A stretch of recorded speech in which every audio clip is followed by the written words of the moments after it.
After years of Pikmin 2 being on the GameCube, a lot of people anticipated a sequel to Pikmin 2, which would be Pikmin 3. Unfortunately, Pikmin 3 took longer than expected. It was supposed to come out around the time the Wii was released, as it was announced in 2008, but it was later transitioned over to the newly made Wii U system, which the game came out in 2013. This time, you play as 3 different characters, Elf, Brittany, and Charlie. So, not only that they are new in this one, but there's also 2 new Pikmin added to the game. Rock Pikmin, which they can be thrown to glass type of gates in a way, or glass rocks and anyhow.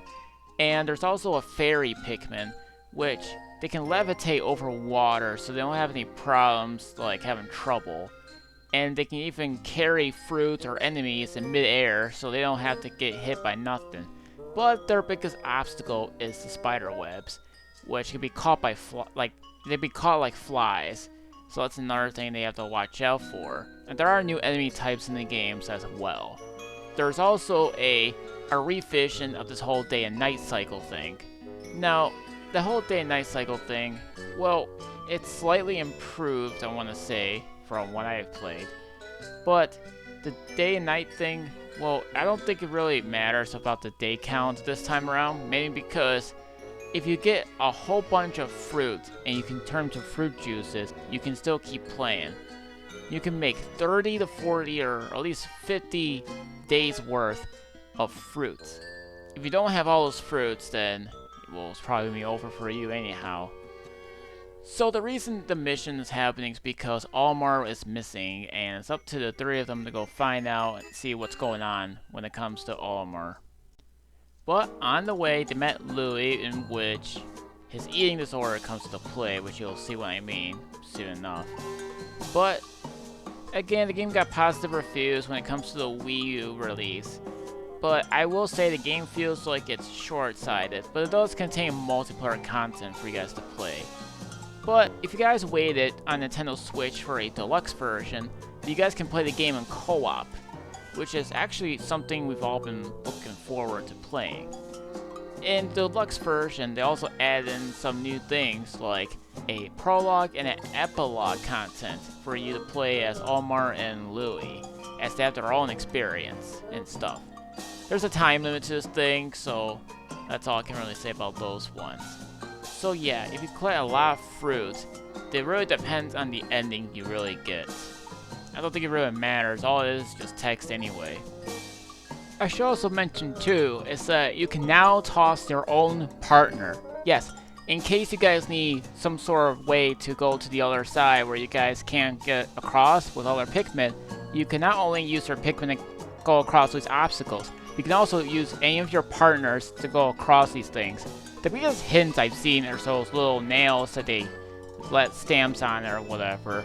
So, in case you see anything like that, you're gonna need to have your own partner being thrown up there, along with some of the Pikmin. I would carry a decent amount of them, because who knows what's gonna happen regardless of how many of these things are there. Sometimes it could just be a fruit there, or it could be some enemies, or a opening for you guys to get to cross a path where you need to go and some sort of destination where you need to be. But anyway, the deluxe version contains all the DLC that's intact from the Wii U game. So, following the Wii U's delisting and the eShop being closed, then there's no possible way for you guys to play the DLC on the Wii U, unless you've already grabbed it or whatever. But if you guys got the Switch version, you don't have to worry about anything else about it. So yeah, there's a bunch of new stuff that was added, like I was saying before. But this port was handled by Ating, which they actually supposed to have new enhancement stuff. And not only those things I said, but also brand new difficulty modes for you guys to play. And the reintroduction of the Piclopedia, which is pretty nice. You gotta plan carefully too, because there's some obstacles, like I said, from the last 2 games. Water, electrical, and fire, and rocks. Some enemies now have these armored-like shields, including bosses. So if you use the rock Pikmin, they can disable the armor, so you can throw regular Pikmin into them, which is nice. Now, there's also a brand new gate type, which is the glass one I've mentioned, and there's also one where you force your fairy type to carry them, levitating them in the air. But they can only stay there unless you whistle to them. With that whistle, there's been some improvements in this one. If you accidentally whistled and they're carrying an item, they'll stop for a second, but they'll continue going in case you made a mistake.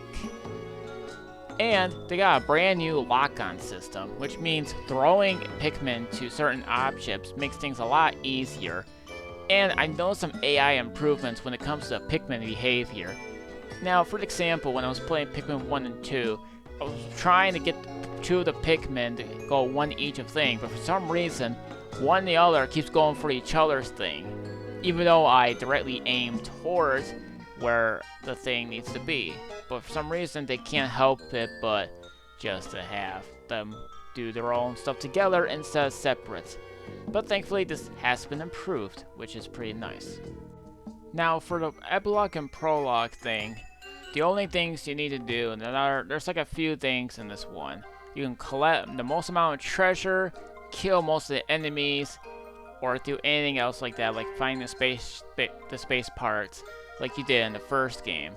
But there's a time limit to it, so you have to be super quick about it. So guys, remember the bombs gates where you play in the first game? Well, it's back. But it doesn't really matter this time if whichever Pikmin carries the thing. Any Pikmin can carry the little bombs and you can plant on the gates. And I have to say, I think it's pretty much improved too, because it doesn't take as much as the original did. I think it takes around like, what, 3 or 4 now, and compared to like the 5 or maybe 6 of them? I don't know. But I noticed that it's quite improved from the first game. But for anyone that has played the second game, that stuff's been removed for whatever reason being. I'm not sure if it's because of the limitations of the GameCube or what. So what do you guys think about Pikmin 3? Did you guys like it? Or did you get some sort of mixed bag opinions about the game's length and certain decisions they made for the game? But in any case, I think you guys should go pick it up regardless. And if you guys want to play it for multiplayer content, you can. It's there for you, and that's all I can really say about that. So if you guys want to go ahead and collect a bunch of fruits, then this is the game for you to scavenge a lot of them. And there are around, like, I want to say there's around over 60 fruits for you guys to pick up. But anyways, that's gonna be it. So hopefully when I get Pikmin 4, I'll be reviewing that one. So hopefully whenever I play and beat it, I'll be making a video on that in the process. So I'll see you guys in the next Pikmin video if it's gonna happen.